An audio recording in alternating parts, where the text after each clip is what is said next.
बिस्मिल्लाहिर्रहमानिर्रहीम। अस्सलाम वालेकुम, this is Munir Ahmad. Dear students, आज हम सेकंड ईयर बायोलॉजी से नेक्स्ट चैप्टर स्टार्ट कर रहे हैं जिसका नाम है chromosomes and DNA.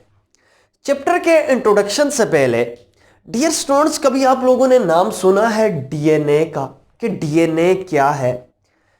Daily life में आपने मोस्टली न्यूज़ में ये सुना होगा कि जहां पे कोई भी क्रिमिनल केस हो जाता है या कोई रेप हो जाता है या एरोप्लेन क्रश कर जाता है या एक्सीडेंट्स हो जाता है, तो वहां पे जब इंडिविजुअल की आइडेंटिफिकेशन ना हो रही हो तो यह कहा जाता है कि इनकी आइडेंटिफिकेशन के लिए हम डीएनए टेस्ट करवाएंगे। क्रिमिनल को पकड़ने के लिए हम कहते हैं कि डीएनए टेस्ट करेंगे और डीएनए टेस्ट करने के बाद उस इंडिविजुअल की हम आइडेंटिफिकेशन करेंगे। तो हम इस चैप्टर में इस डीएनए को डिटेल से डिस्कस करेंगे कि एक्चुअल में ये डीएनए क्या है, कहां पे होता है और इसको इतनी ज्यादा क्यों इंपॉर्टेंस दी जाती है। फिर हम डीएनए देखेंगे होता कहां पे है, क्रोमोसोम्स में होता है और ये क्रोमोसोम्स क्या है। डियर स्टूडेंट्स, कभी आप लोगों ने सोचा है कि जब आप किसी एक इंडिविजुअल को जानते हैं, जान पहचान होती है, तो जब उसी इंडिविजुअल का दूसरा भाई आपको मिलता है जो आप उसको नहीं जानते, लेकिन आप उसको एक क्वेश्चन लाजमी करते हैं कि क्या आप उसके भाई हैं। क्यों क्वेश्चन करते हैं? वो क्वेश्चन इस वजह से करते हैं क्योंकि उनकी जो फिजिक है या जो उनकी शक्ल है या उनका जो चलना है या बोलना है वो दोनों का मिलता जुलता है। तो कभी आपने सोचा है कि जैसे ऑफस्प्रिंग यानी बच्चे होते हैं वैसे ही ऑलमोस्ट उनके पेरेंट्स भी होते हैं। तो ऐसी क्या, इनमें ऐसा क्या लॉजिक है कि जैसे पेरेंट्स होते हैं वैसे ही उनके बच्चे भी होते हैं, उनकी शक्ल, उनकी फिजिक, पेरेंट्स, बच्चों की फिजिक जो है वो पेरेंट्स से मिलती जुलती है।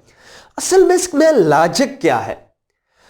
तो ये वाला जो चैप्टर है ये मोस्ट इंटरेस्टिंग और कंसेप्चुअल चैप्टर है। हम इस चैप्टर में इन्हीं चीजों को, इन्हीं लॉजिक्स को डिटेल से स्टडी करेंगे कि असल में डीएनए क्या है, क्रोमोसोम्स क्या है, ये होते कहां पे हैं, इनके फंक्शंस क्या हैं, ये कैसे पेरेंट्स से ऑफस्प्रिंग में यानी पेरेंट्स से, वालिदैन से बच्चों में करैक्टरिस्टिक्स को ट्रांसफर करते हैं। तो ऐसे इनके अंदर क्या चीजें क्या हैं, तो इनको हम इंशाल्लाह इस चैप्टर में डिटेल से डिस्कस करेंगे। आज हम इस चैप्टर यानी क्रोमोसोम्स एंड डीएनए का इंट्रोडक्शन करेंगे सिंपली कि डीएनए क्या है या क्रोमोसोम्स क्या है, ये एक्चुअल में होते कहां पे हैं। अगर हम आज के लेक्चर की ऑब्जेक्टिव की बात की जाए कि इस लेक्चर के बाद स्टूडेंट्स इस काबिल होंगे कि वो समझ सकेंगे कि क्रोमोसोम्स है क्या, डीएनए है क्या, क्रोमोसोम्स एक्चुअल में होता कहां पे है, क्या हमें नजर आता है क्रोमोसोम्स, क्या क्रोमोसोम्स का नाम क्रोमोसोम्स क्यों पड़ा, और क्रोमोसोम्स को फर्स्ट टाइम किसने एब्जॉर्ब किया वो भी देखेंगे। फिर उसके बाद क्रोमोसोम्स का नाम किसने दिया और इसकी फंक्शन की आइडेंटिफिकेशन कौन से साइंटिस्ट ने की। और मोस्ट इंपॉर्टेंट, इस चैप्टर से और इस टॉपिक से रिलेटेड, स्पेशली इस टॉपिक से रिलेटेड हम एमसीक्यूज भी इंपॉर्टेंट डिस्कस करेंगे। जो जहां पे आएगा हम उसको हाईलाइट भी करेंगे और अंडरलाइन भी करेंगे कि ये पॉसिबल ईटा एमडी कैट एमसीक्यूज हो सकता है। इंशाल्लाह वन बाय वन उनको डिस्कस करते हैं। Let's start chromosomes and DNA. सबसे पहले हम यह समझते हैं कि क्रोमोसोम्स क्या है, देन हम डीएनए की तरफ आते हैं कि डीएनए क्या है। फॉर एग्जाम्पल, कोई भी लिविंग ऑर्गेनिज्म है, वो प्लांट्स भी हो सकता है, माइक्रो ऑर्गेनिजम्स भी हो सकते हैं, एनिमल्स भी हो सकते हैं, ह्यूमंस भी हो सकते हैं। तो आपको पता है कि लिविंग ऑर्गेनिज्म चाहे वो एनिमल्स हो या ह्यूमंस हो या प्लांट्स हो, तो उनकी बॉडी स्मॉल यूनिट से मिलकर बनती है और इन स्मॉल यूनिट्स को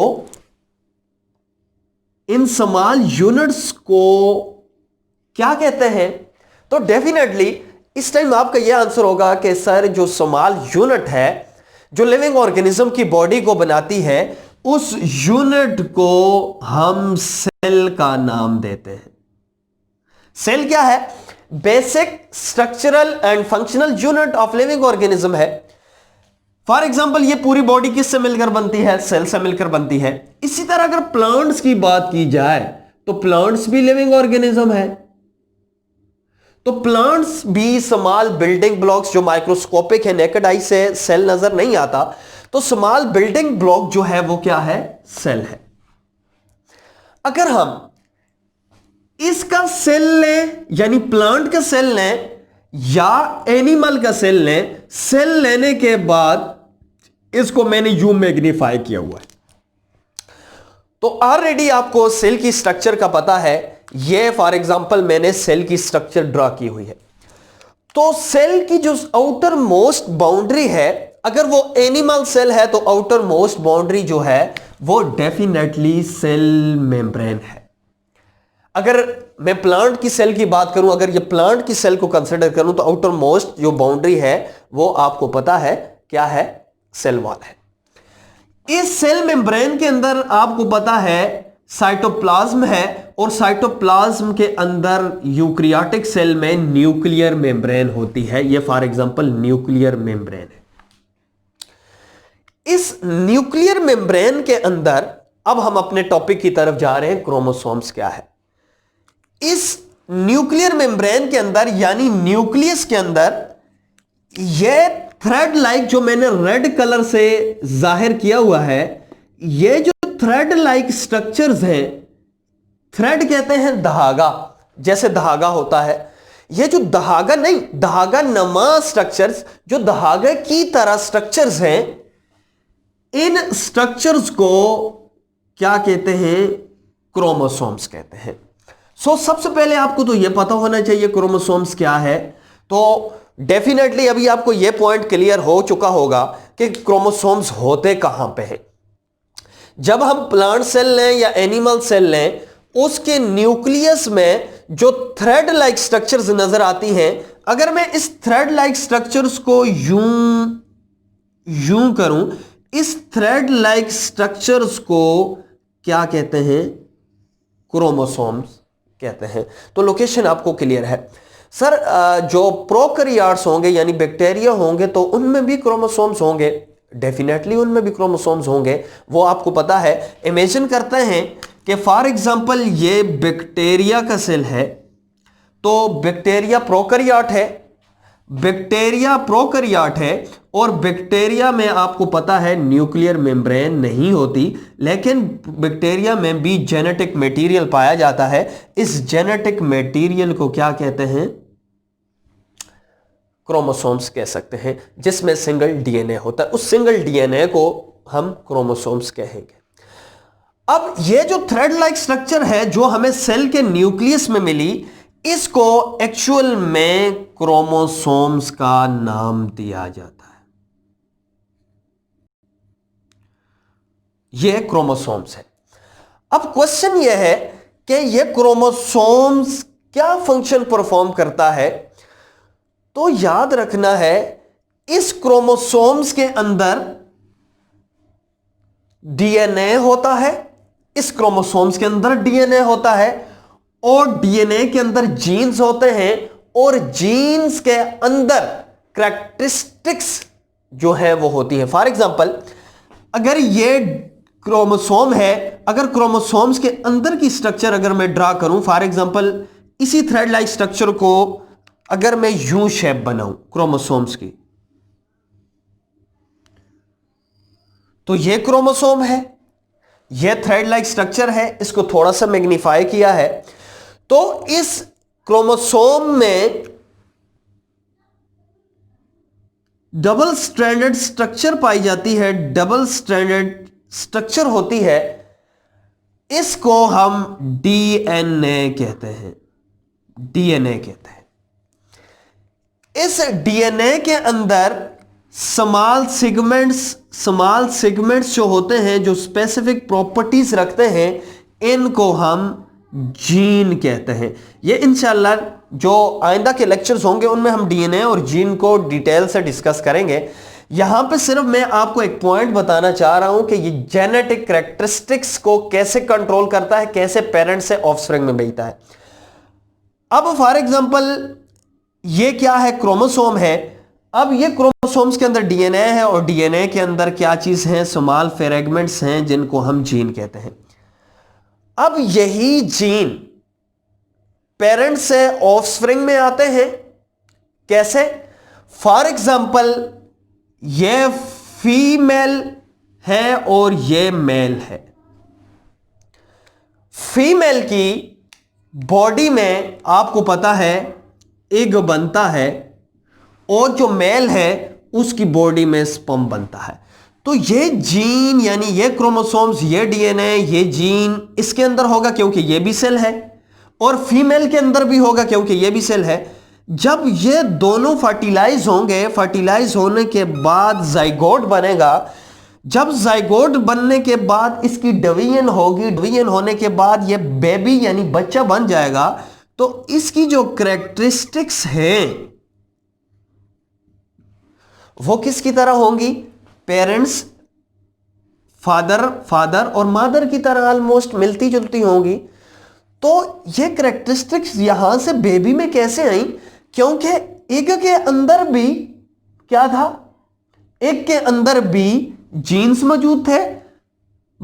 जो मेल है यानी जो पेरेंट है उसके जो स्पर्म है उसके अंदर भी डीएनए था, उसके अंदर भी जीन मौजूद है। जब ये दोनों जीन्स ने मिलकर बेबी बनाया तो अब इसकी कैरेक्टरिस्टिक्स क्या होती हैं? पेरेंट्स से मिलती जुलती हैं। अभी इन्हीं पॉइंट्स को हम डेफिनेशन पे अप्लाई करते हैं, फिर नेक्स्ट लेक्चर्स में इंशाल्लाह इनको वन बाय वन डिटेल से डिस्कस करेंगे। लेकिन यहां पे आप लोगों ने कंफ्यूज नहीं होना। सबसे पहले हम क्रोमोसोम्स को डिफाइन करते हैं कि क्रोमोसोम्स है क्या चीज। Chromosomes small thread like structure है that control over all genetic activity. जो जितनी भी जेनेटिक एक्टिविटी है उसको जो थ्रेड लाइक स्ट्रक्चर कंट्रोल करती है उसको हम किसका नाम देते हैं? क्रोमोसोम्स का नाम देते हैं। डियर स्टूडेंट्स, फिर क्वेश्चन है कि क्रोमोसोम्स को क्रोमोसोम्स क्यों कहते हैं? क्रोमो जो है ये ग्रीक वर्ड से निकला है। क्रोमो मीन्स क्या होता है? कलर। ये ग्रीक वर्ड से डिराइव्ड हुआ है, कलर। एंड सोमा मीन होता है बॉडी। तो इसका यह मतलब हुआ कि क्रोमोसोम्स का कलर होता है, इस वजह से इसको क्रोमोसोम्स का नाम दिया। लेकिन यह बात आपने याद रखनी है, क्रोमोसोम्स का कलर नहीं होता। तो फिर क्या बात हुई सर? आपने तो यह कह दिया है कि क्रोमोसोम्स का कलर नहीं होता और आप कह रहे हैं कि chroma mean colour and soma mean body. लेकिन जब क्रोमोसोम्स को स्टेन डाला जाए क्रोमोसोम्स में, यह बात आपने याद रखनी है, जब क्रोमोसोम्स को स्टेन किया जाए, स्टेन कहते हैं डाई, जब क्रोमोसोम्स में डाई डाला जाए यानी कलर डाला जाए तो यह एकदम से कलर को अटेन कर लेता है। इस वजह से इसका जो नाम है वो क्रोमोसोम्स है यानी कलर बॉडी है। लेकिन एक्चुअल में इसका कलर नहीं होता। इस पॉइंट को मैं अगेन रिवाइज कर रहा हूं क्योंकि ये कंसेप्चुअल पॉइंट है। स्टूडेंट्स मोस्टली ये समझते हैं कि क्रोमोसोम्स का कलर होता है तो उस वजह से इसका नाम जो कलर बॉडी है, लेकिन क्रोमोसोम्स का कलर नहीं होता। जब इसमें स्टेन डाली जाए तो यह कलर को अटेन कर लेता है। तो इस वजह से इसका जो नाम है, इस स्टेन और डाई का जो डाई की वजह से इसका जो नाम है वो क्रोमोसोम्स है। अब सर कोई स्पेसिफिक स्टेन की एग्जांपल भी बता दें ताकि हमें समझना आसानी हो कि कौन सा कलर ये अटेन करेगा। तो एक जो स्टेनिंग होती है सिंपल, उसकी जो एग्जांपल है वो है जेम्सा। जेम्सा स्टेन का नाम है। यह स्टेन मोस्टली क्रोमोसोम्स को कलर करने के लिए किया जाता है जिसको हम जेम्सा स्टेन कहते हैं। नेक्स्ट क्वेश्चन है, कैन वी सी क्रोमोसोम्स? क्या हम क्रोमोसोम्स को देख सकते हैं, तो याद रखना है हम क्रोमोसोम्स को नहीं देख सकते, इवन के माइक्रोस्कोप के अंदर भी नहीं देख सकते। लेकिन जब ड्यूरिंग सेल डिवीजन, जब सेल डिवाइड हो रहा होता है, ड्यूरिंग सेल डिवीजन जब सेल डिवाइड हो रहा होता है, तो उस टाइम जे एक फेज आता है जिसको मेटाफेज कहते हैं। ड्यूरिंग मेटाफेज हम सेल को जो क्रोमोसोम्स है वो क्लियरली विजिबल होता है अंडर माइक्रोस्कोप, अंडर माइक्रोस्कोप। तो ये भी आप लोगों ने एमसीक्यूज के लिए याद रखना है कि जो क्रोमोसोम्स है क्या हम देख सकते हैं। तो क्रोमोसोम्स हम तब ही देखेंगे ड्यूरिंग मेटाफेज, यानी सेल डिवाइड हो रहा हो, तो उस टाइम हम जो है माइक्रोस्कोप के अंदर क्रोमोसोम्स को देख सकते हैं। तो डेफिनेटली इस टाइम आपके माइंड में यही क्वेश्चन आ रहा होगा कि सर हम डिवीजन के टाइम क्यों देख सकते हैं, वैसे हम क्रोमोसोम्स को जब डिवीजन के बगैर माइक्रोस्कोप के अंदर क्यों नहीं देख सकते। उसका अब लॉजिक देखते हैं कि क्यों नहीं देख सकते। जब सेल डिवाइड नहीं हो रहा होता तो उस टाइम ये जो क्रोमोसोम्स है ये थ्रेड लाइक स्ट्रक्चर होती है, और इसका जो धागा नमा स्ट्रक्चर है ये बहुत पतली होती है जब डिवाइड नहीं कर रहा होता। तो हम कह सकते हैं before replication, before replication, before replication अगर बात की जाए, जब सेल डिवाइड नहीं कर रहा होता तो इसकी जो शेप है यूं धागा नमा होती है, बहुत पतली होती है। लेकिन जब ये डिवाइड, सेल ने डिवाइड होना होता है, तो तब ये वाला जो क्रोमोसोम है, ये जो थ्रेड लाइक स्ट्रक्चर है, ये कंडेंस्ड हो जाता है। कंडेंस्ड यानी कि ये थिक हो जाता है, मोटा हो जाता है ड्यूरिंग सेल डिवीजन। और सेल डिवीजन के वक्त ये मोटा होने की वजह से, मोटा होने की वजह से हम इसको क्लियरली माइक्रोस्कोप के अंदर देख सकते हैं जब ये कंडेंस फॉर्म में होता है या जब ये थिक होता है, और सेल डिवीजन के वक्त ये थिक हो जाता है, लेकिन नॉर्मल हालत में ये थिन होता है। लेकिन यहां पे एक 2 इंपॉर्टेंट पॉइंट्स हैं। जब हमारे पास सिंगल होगा और पतला सिंगल धागा होगा, इस धागे को हम क्रोमेटिन कहेंगे, क्रोमेटिन कहेंगे। लेकिन जब ये कंडेंस हो जाएगा, कंडेंस होके थिक हो जाएगा, तो इसको हम क्रोमोसोम्स का नाम भी दे सकते हैं, इसको हम क्रोमोसोम्स का नाम दे सकते हैं। तो इस एक स्ट्रैंड को, इस एक स्ट्रैंड को हम क्रोमाटिड कहते हैं, एक स्ट्रैंड को हम क्रोमाटिड कहते हैं। तो ये क्रोमोसोम है जो सिंगल है, जिसको हमने क्रोमेटिन का नाम दिया, जिसमें कितने क्रोमेटिड हैं, एक क्रोमेटिड है। लेकिन जब एक क्रोमेटिड अपने ही जैसा दूसरा क्रोमेटिड क्रोमोसोम है, लेकिन एक क्रोमेटिड ये, इसका एक क्रोमेटिड ये है और दूसरा जो क्रोमेटिड है वो ये है। इन दोनों क्रोमेटिड्स जो ये जो दूसरा क्रोमेटिड बना है ये इसी का रेप्लिका है, ये बिल्कुल सेम टू सेम इसी जैसा है। तो इस वजह से ये एक क्रोमेटिड है, ये दूसरा क्रोमेटिड है। इन दोनों क्रोमेटिड्स को हम सिस्टर क्रोमेटिड भी कहते हैं। सिस्टर क्रोमेटिड इस वजह से कहते हैं ये बिल्कुल सेम है, एक दूसरे के रेप्लिका है। ये तो इसका जर्नल सा व्यू था।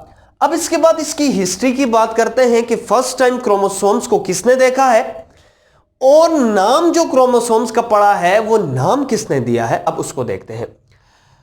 हिस्ट्री और डिस्कवरी में बात की जाए तो सबसे पहले जो साइंटिस्ट था जिसका नाम था वाल्थर फ्लेमिंग, उसने 1882 में फर्स्ट टाइम क्रोमोसोम्स को ऑब्जर्व किया। फर्स्ट टाइम जो देखा वो किसने देखा? वाल्थर फ्लेमिंग ने 1882 में। एमसीक्यूज के लिए मोस्ट इंपॉर्टेंट है, आप लोगों ने इसको हाईलाइट करना है। वाल्थर फ्लेमिंग कौन था? यह एक जर्मन एम्ब्रियोलॉजिस्ट था। और एम्ब्रियोलॉजिस्ट आपको पता है क्या होते हैं? एम्ब्रियोलॉजिस्ट वो साइंटिस्ट होते हैं जो एम्ब्रियो की स्टडी करते हैं, उनको एम्ब्रियोलॉजिस्ट कहते हैं। First observe and discovered by examine the rapidly dividing cell of salamander larvae. जब वो सैलमेंडर लार्वी के सैलमेंडर क्या होता है? सैलमेंडर एम्फीबिया है, एम्फीबियन है और लिजर्ड लाइक है, लिजर्ड की तरह का एम्फीबियन है जिसकी टेल भी होती है। तो इस तरह का ऑर्गेनिज्म है। अगर इसकी डायग्राम में यूं ड्रा करूं,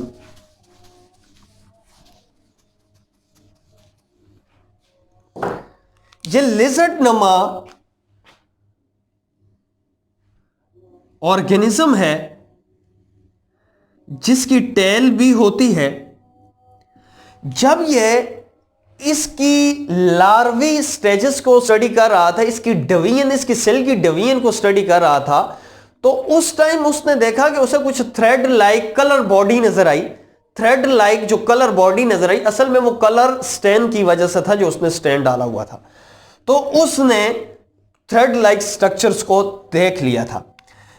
इस थ्रेड लाइक स्ट्रक्चर्स को जो नाम दिया क्रोमोसोम्स का, वो दूसरा साइंटिस्ट था जिसका नाम था वाल्डायर। तो वाल्डायर कौन था? Waldeyer, the term chromosomes proposed by Waldeyer literally means color body। Waldeyer क्या था? वो साइंटिस्ट था जिसने जो क्रोमोसोम्स की जो टर्म है, जो नाम है क्रोमोसोम्स का, वो किसने दिया है? वाल्डायर ने। एमसीक्यूज के लिए मोस्ट इंपॉर्टेंट है। फर्स्ट एब्जॉर्व किसने किया? फर्स्ट टाइम देखा किसने? और जो क्रोमोसोम्स का नाम, जो टाइटल है, वो किसने दिया? वाल्डायर ने दिया। और उसने क्यों दिया? क्योंकि जो इसका मतलब होता था वो कलर बॉडी था, क्योंकि ये कलर को स्टैंड करता था। उसके बाद नेक्स्ट वन जो है वो बेंटन बोवेरी। बेंटन बोवेरी ने इंपॉर्टेंट बात कही क्रोमोसोम्स के बारे में। उसने ये कहा कि हर स्पीशी में नंबर ऑफ क्रोमोसोम्स जो हैं वो कांस्टेंट होते हैं। क्या मतलब जी? फॉर एग्जाम्पल ह्यूमन एक स्पीशी है, तो ह्यूमन में जो नंबर ऑफ क्रोमोसोम्स होंगे वो कांस्टेंट होंगे। हर ह्यूमंस के अंदर 46 होंगे, इसका यह मतलब है। फॉर एग्जाम्पल मॉस्किटो है, तो मॉस्किटो के अंदर 4 क्रोमोसोम्स होंगे। जैसे पिजन है, उसके अंदर 8 क्रोमोसोम्स होंगे। तो उसने यह कहा कि जो नंबर ऑफ क्रोमोसोम्स है फॉर ईच स्पीशी जो है वो कांस्टेंट होते हैं। उसके बाद जो नेक्स्ट साइंटिस्ट था जिसका नाम था रॉबर्ट फ्यूल्जन। रॉबर्ट फ्यूल्जन ने यह कहा कि जब क्रोमोसोम्स की स्ट्रक्चर देखी जाए तो उस क्रोमोसोम्स के अंदर डीएनए भी पाया जाता है, जो अभी मैं 1 मिनट बाद आपको एक्सप्लेन करता हूं कि डीएनए होता कहां पे। उसके बाद लास्ट जो साइंटिस्ट था जिसका नाम था वाल्टर सटन, जिसने क्रोमोसोम्स के फंक्शन पे बात की और उसने ये कहा जो कैरेक्टरिस्टिक्स पेरेंट्स से ऑफस्प्रिंग में ट्रांसफर होते हैं वो क्रोमोसोम्स की वजह से होते हैं। अब क्वेश्चन यह है कि सर हमें क्रोमोसोम्स की तो कांसेप्ट क्लियर हो गया कि क्रोमोसोम्स होता कहां पे है, ये इसका नाम ये क्यों पड़ा और किसने डिस्कवर किया? सर ये डीएनए कहां पे है। अब डीएनए का जनरल कांसेप्ट समझते हैं। इंशाल्लाह नेक्स्ट लेक्चर्स में डीएनए को डिटेल से पढ़ेंगे कि डीएनए है क्या, इसकी कंपोजिशन क्या है, एक्चुअल में ये फंक्शन कैसे परफॉर्म करता है। फॉर एग्जाम्पल ये क्रोमोसोम है, यानी 2 क्रोमेटिड है।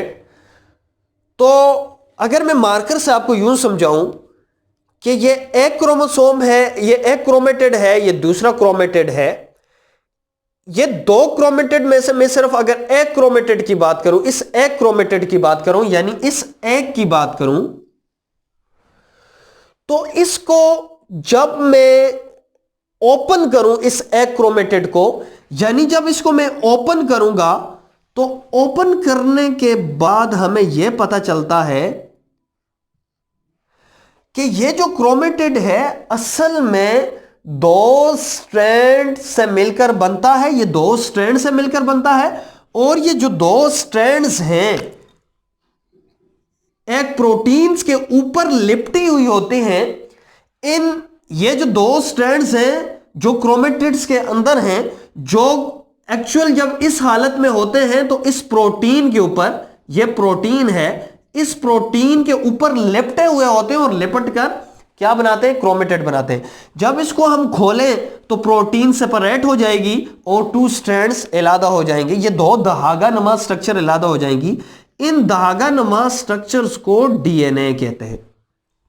इमेजिन करें फॉर एग्जांपल ये क्रोमेटिड है, जब इस क्रोमेटिड को मैं ओपन करूं तो ओपन करने के बाद क्या होगा, टू धागा नुमा स्ट्रक्चर्स हमें मिलेंगी, और जब कॉइल करेंगे, वापस कॉइल करेंगे, ऐसे लपेटेंगे तो प्रोटीन के ऊपर जब ऊपर लिपट कर दोबारा क्रोमेटिड बनाएगी। ये जो दो धागा नुमा स्ट्रक्चर्स हमें मिलती हैं, इन धागा नुमा स्ट्रक्चर्स को एक्चुअल में डीएनए कहते हैं।